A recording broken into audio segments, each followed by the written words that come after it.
जय बृहस्पति देवाय नमः।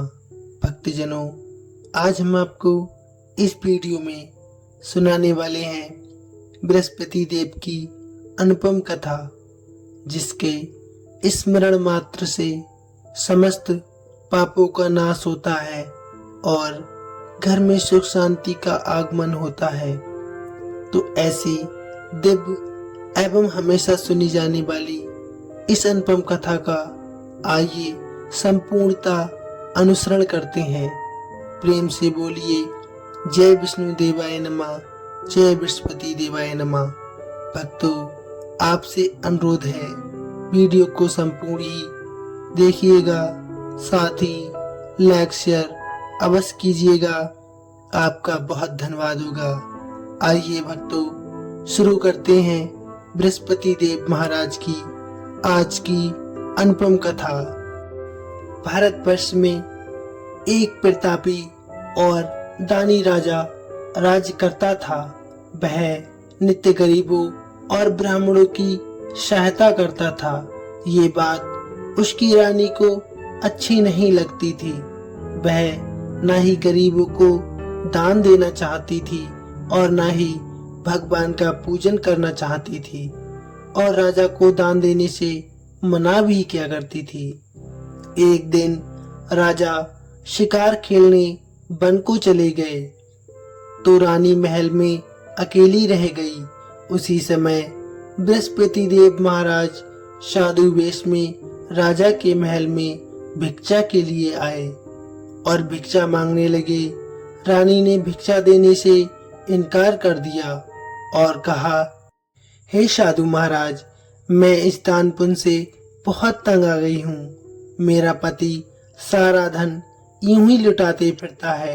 मेरी इच्छा है कि हमारा धन नष्ट हो जाए, फिर ना रहेगा बांस और ना बजेगी बांसुरी। साधु ने कहा, देवी, तुम तो बहुत बड़ी विचित्र हो।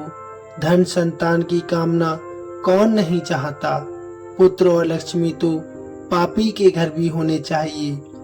यदि तुम्हारे पास अधिक धन है तो भूखों को भोजन दो, प्यासों के लिए प्याऊ लगवाओ, मुसाफिरों के लिए धर्मशालाएं खुलवाओ। जो निर्धन अपनी कन्या का विवाह नहीं कर सकता, उनका विवाह करवाओ। ऐसे अनेक काम हैं जिनके करने से तुम्हारा यश लोक परलोक में फैल जाएगा। परंतु रानी पर इस उपदेश का कोई प्रभाव नहीं पड़ा। वह बोली, महाराज, आप मुझे कुछ न समझाएं। मैं ऐसा धन नहीं चाहती जो हर जगह बांटती फिरूं। साधु ने उत्तर दिया, यदि तुम्हारी ऐसी इच्छा है तो तुम्हारे साथ ऐसा ही होगा। तुम ऐसा करना कि बृहस्पतिवार को घर लीपकर पीली मिट्टी से अपना सिर धोकर स्नान करना, भट्टी चढ़ाकर कपड़े धोना। ऐसा करने से आपका सारा धन नष्ट हो जाएगा। इतना कहकर साधु महाराज वहां से आलोप हो गए। साधु के अनुसार कही बातों को पूरा करते हुए रानी को केवल 3 ही बृहस्पतिवार बीते थे कि उसका समस्त धन नष्ट होने लगा। भोजन के लिए राजा का परिवार तरसने लगा। तब एक दिन राजा ने रानी से बोला कि हे रानी, तुम यहीं रहो, मैं दूसरे देश को जाता हूँ, क्योंकि यहाँ पर सभी लोग मुझे जानते हैं, इसलिए मैं कोई छोटा कार्य नहीं कर सकता हूँ। ऐसा कहकर राजा प्रदेश चला गया। वहाँ जंगल से लकड़ी काट कर लाता और शहर में बेच देता था। इस तरह वह अपना जीवन व्यतीत करने लगा। इधर राजा के प्रदेश जाते ही रानी और दासी बहुत दुखी रहने लगी। एक बार जब रानी और दासी को 7 दिन तक बिना भोजन के रहना पड़ा तो रानी ने अपनी दासी से कहा, हे दासी, आप पास ही के नगर में मेरी बहन के पास चली जाओ। वह बहुत बड़ी धनवान है। तू उसके पास जाकर कुछ ले आ ताकि थोड़ी बहुत गुजर बसर हो सके। दासी रानी की बहन के पास चली गई। उस दिन सौभाग्य से गुरुवार था और रानी की बहन उस समय बृहस्पतिवार व्रत की कथा सुन रही थी। दासी ने रानी की बहन को अपनी रानी का संदेश सुनाया, लेकिन रानी की बहन ने कोई उत्तर नहीं दिया। जब दासी को रानी की बहन का कोई उत्तर नहीं मिला तो वह बहुत दुखी मन से और क्रोध में आते हुए वापस आ गई। दासी ने वापस आकर रानी को सारी बात बता दी। सुनकर रानी ने अपने भाग्य को ही कोसा। उधर रानी की बहन ने सोचा कि मेरी बहन की दासी आई थी, परंतु मैंने उससे कुछ नहीं बोला, इससे वह बहुत दुखी हुई होगी। कथा सुनकर और पूजन समाप्त करके प्रसाद ग्रहण करने के उपरांत वह अपने बहन के घर आई और कहने लगी, हे बहन, मैं बृहस्पतिवार का व्रत कर रही थी। तुम्हारी दासी मेरे घर आई थी, परंतु जब तक कथा होती है तब तक ना ही उठते हैं और ना ही बोलते हैं, इसलिए मैं नहीं बोली। कहो दासी क्यों गई थी? रानी बोली, बहन तुमसे मैं क्या छुपाऊं, हमारे घर में खाने के लिए अनाज तक नहीं है। ऐसा कहते कहते रानी की आंखों में आंसू आ गए। उसने दासी समेत पिछले 7 दिनों से भूखे रहने तक का सारा बयान अपनी बहन को विस्तार पूर्वक सुना दिया। रानी की बहन बोली, देखो बहन, भगवान बृहस्पति देव सबकी मनोकामना को पूर्ण अवश्य करते हैं। देखो शायद तुम्हारे घर में अनाज रखा हो। पहले तो रानी को विश्वास नहीं हुआ, पर बहन के आग्रह करने पर उसने अपनी दासी को अंदर भेजा तो उसे सचमुच अनाज से भरा एक घड़ा मिल गया। ये देखकर दासी को बड़ी हैरानी हुई। दासी रानी से कहने लगी, हे रानी, जब हमको भोजन नहीं मिलता तो हम व्रत ही तो करते हैं, इसलिए क्यों ना इनसे व्रत कथा और विधि पूछ ली जाए ताकि हम भी व्रत कर सकें। तब रानी ने अपनी बहन से बृहस्पतिवार व्रत के बारे में पूछा। उसकी बहन ने बताया, बृहस्पतिवार के व्रत में चने की दाल और मुनक्का से विष्णु भगवान का केले की जड़ में पूजन करें तथा दीपक जलाएं, व्रत कथा सुने और पीला भोजन ही करें। इससे बृहस्पति देव बहुत प्रसन्न होते हैं। व्रत और पूजन विधि बताकर रानी की बहन अपने घर लौट गई। 7 दिन के बाद जब गुरुवार आया तो दोनों रानी और दासी ने व्रत रखा। गुड़साल में जाकर चना और गुड़ लेकर आ गईं। फिर उससे केले की जड़ तथा विष्णु भगवान का पूजन किया। अब पीला भोजन कहाँ से लाएं, इस बात को लेकर दोनों बहुत दुखी थी। चूंकि उन्होंने व्रत रखा था, इसलिए बृहस्पति देव उनसे प्रसन्न थे। इसलिए वे एक साधारण व्यक्ति का रूप धारण करके थालों में सुंदर पीला भोजन सजाकर दासी को दे गए। भोजन पाकर दासी बहुत प्रसन्न हुई और फिर रानी से कहने लगी, आइए भोजन ग्रहण करते हैं। उसके बाद वे सभी गुरुवार को व्रत और पूजन करने लगी। बृहस्पति भगवान की कृपा से उनके पास फिर से अपार धन संपत्ति आ गई, परंतु रानी फिर से पहले की तरह आलस करने लगी। तब दासी बोली, देखो रानी, तुम पहले भी इस प्रकार का आलस करती थी। तुम्हें धन रखने में कष्ट होता था, इस कारण सभी धन नष्ट हो गया, और जब अब भगवान बृहस्पति देव की कृपा से धन मिला है तो तुम्हें फिर से आलस होता है। रानी को समझाते हुए दासी कहती है कि बड़ी मुसीबतों के बाद हमने ये धन पाया है, इसलिए हमें दान पुण्य करना चाहिए, भूखे मनुष्यों को भोजन करवाना चाहिए और धन को शुभ कार्यों में खर्च करना चाहिए, जिससे तुम्हारे कुल का यश बढ़ेगा, स्वर्ग की प्राप्ति होगी और पितृ प्रसन्न होंगे। दासी की बात सुनकर रानी अपना धन शुभ कार्यों में खर्च करने लगी, जिससे पूरे नगर में उसका यश फैलने लगा। बृहस्पतिवार व्रत कथा के बाद श्रद्धा के साथ आरती की जानी चाहिए। इसके बाद प्रसाद बांटकर उसे ग्रहण करना चाहिए। इधर राजा एक दिन बहुत दुखी होकर जंगल में एक पेड़ के नीचे आसन जमा कर बैठ गया। वह अपनी दशा को याद करके बहुत व्याकुल होने लगा। बृहस्पतिवार का दिन था। एकाएक उसने देखा कि निर्जन वन में एक साधु प्रकट हुआ। वह साधु वेश में स्वयं बृहस्पति देव थे। लकड़हारे के सामने आकर बोले, हे लकड़हारे, इस सुनसान जंगल में तू चिंता मगन क्यों बैठा है? लकड़हारे ने दोनों हाथ जोड़कर प्रणाम किया और उत्तर दिया, महात्मा जी, आप सब कुछ जानते हैं, मैं क्या कहूँ। ये कहकर वह जोर जोर से रोने लगा और साधु महाराज को अपनी आत्मकथा सुनाने लगा।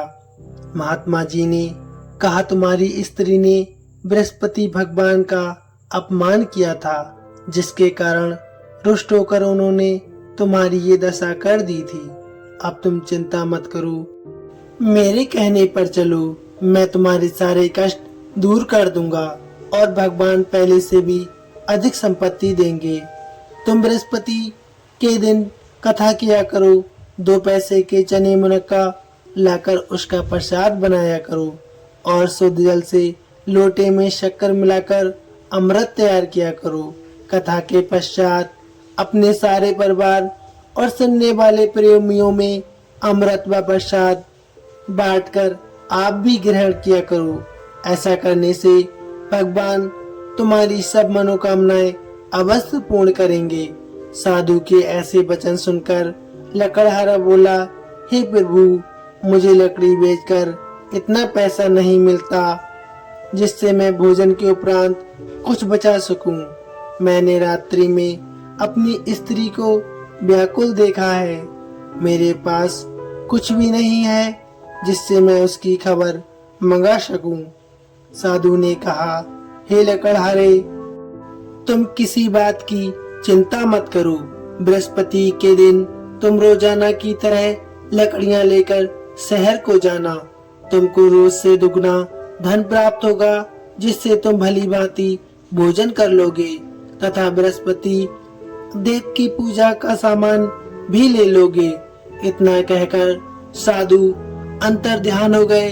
धीरे धीरे समय व्यतीत होने पर फिर बृहस्पतिवार का दिन आया। लकड़हारा जंगल से लकड़ी काटकर किसी शहर में बेचने गया। उसे उस दिन और दिन से अधिक पैसा मिला। राजा ने चना गुड़ आदि लाकर गुरुवार का व्रत किया। उस दिन से उसके सभी कलेश दूर होने लगे। परंतु जब दोबारा गुरुवार का दिन आया तो बृहस्पतिवार का व्रत करना वह भूल गया। इस कारण बृहस्पति देव नाराज हो गए। उस दिन उस नगर के राजा ने विशाल यज्ञ का आयोजन किया था तथा शहर में ये घोषणा करवा दी थी, कोई भी मनुष्य अपने घर में भोजन ना बनाए, ना आग जलाए।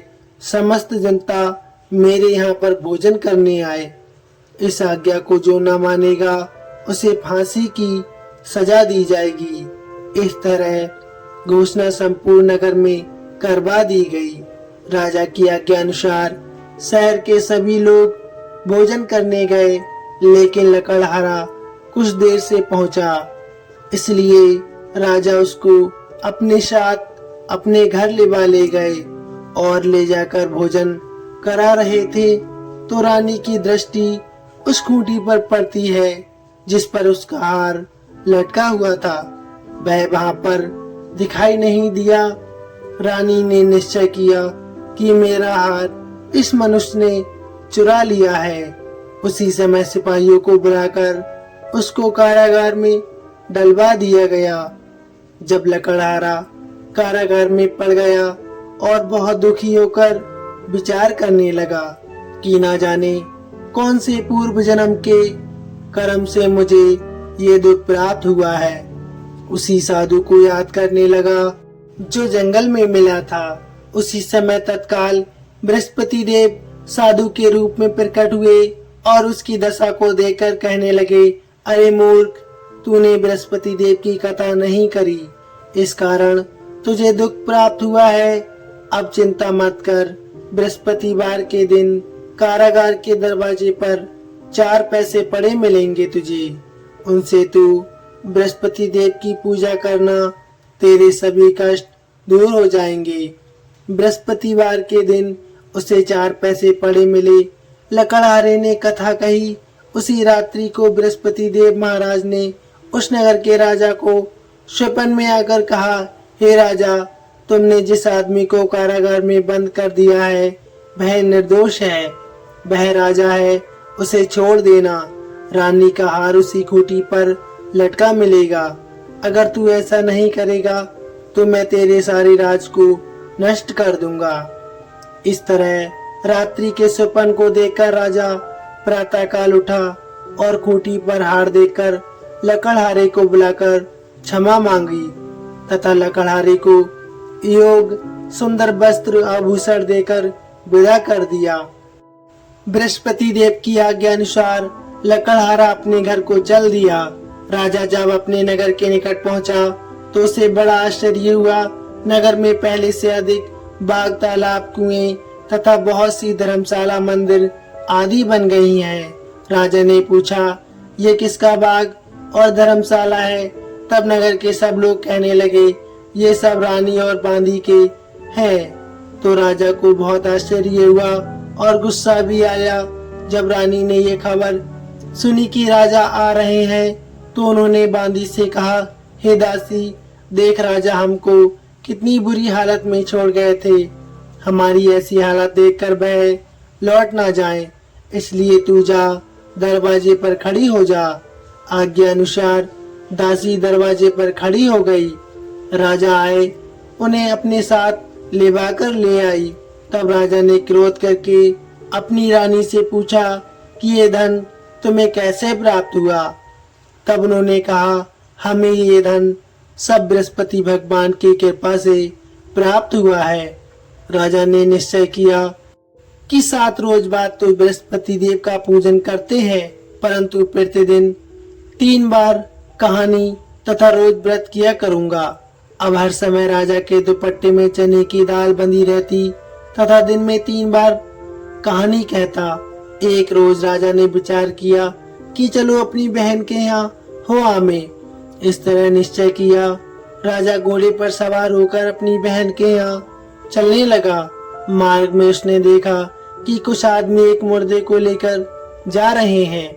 उन्हें रोककर राजा कहने लगा, भाइयों, मेरी बृहस्पति देव महाराज की कथा सुन लो। वे बोले, हमारा तो आदमी मर गया है, इसको अपनी कथा की पड़ी है। परंतु कुछ आदमी बोले, अच्छा कहो, हम तुम्हारी कथा भी सुनेंगे। राजा ने दाल निकाली और जब कथा आदि हुई कि मुर्दा हिलने लगा और जब कथा समाप्त हो गई तो राम राम करके मनुष्य उठकर खड़ा हो गया। आगे मार्ग में उसे एक किसान खेत में हल चलाता मिला। राजा ने उसे देखा और उससे कहा, अरे भैया, तुम मेरी बृहस्पतिवार की कथा सुन लो। किसान बोला, जब तक मैं तेरी कथा सुनूंगा तब तक मैं 4 हरैया और जोत लूंगा। जा अपनी कथा किसी और को सुनाना। इस तरह राजा आगे चलने लगा। राजा के हटते ही बैल पछाड़ खाकर गिर गया तथा किसान के पेट में बड़ी जोर का दर्द होने लगा। उसी समय उसकी माँ रोटी लेकर आई। उसने जब ये देखा तो अपने पुत्र से सवाल पूछा और बेटे ने सभी हाल कह दिया। तो बुढ़िया माई दौड़ी दौड़ी उस घुड़सवार के पास गई और उससे बोली कि मैं तेरी कथा सुनूंगी, तू अपनी कथा मेरे खेत पर चलकर ही कहना। राजा ने बुढ़िया के खेत पर जाकर कथा कही, जिसके सुनते ही बैल उठ खड़े हुए तथा किसान के पेट का दर्द भी बंद हो गया। राजा अपनी बहन के घर पहुंचा। बहन ने भाई की खूब खातिरदारी की। दूसरे रोज प्रातःकाल वह जागा तो वह कहने लगा, सब लोग भोजन कर रहे हैं। राजा ने अपनी बहन से कहा, ऐसा कोई मनुष्य है जिसने भोजन नहीं किया हो? मेरी बृहस्पतिवार की कथा सुन ले। बहन बोली, हे भैया, ये देश ऐसा ही है कि पहले यह लोग भोजन करते हैं, बाद में अन्य काम करते हैं। अगर कोई पड़ोस में हो तो मैं देख कर रहा हूँ।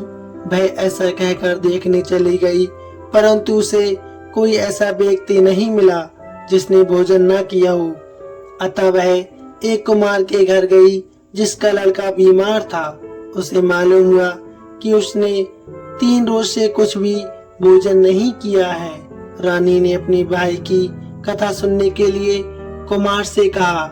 वह तैयार हो गया। राजा ने जाकर बृहस्पतिवार की कथा कही, जिसके सुनकर उसका लड़का बिल्कुल ठीक हो गया। अब तो राजा की प्रशंसा होने लगी।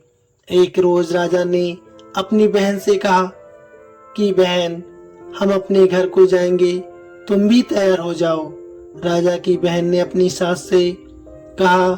सास ने कहा, हाँ चली जाओ, परंतु अपने लड़कों को मत ले जाना, क्योंकि तेरे भाई के कोई औलाद नहीं है। बहन ने अपने भाई से कहा, हे भैया, मैं तो चलूंगी, पर कोई बालक नहीं जाएगा।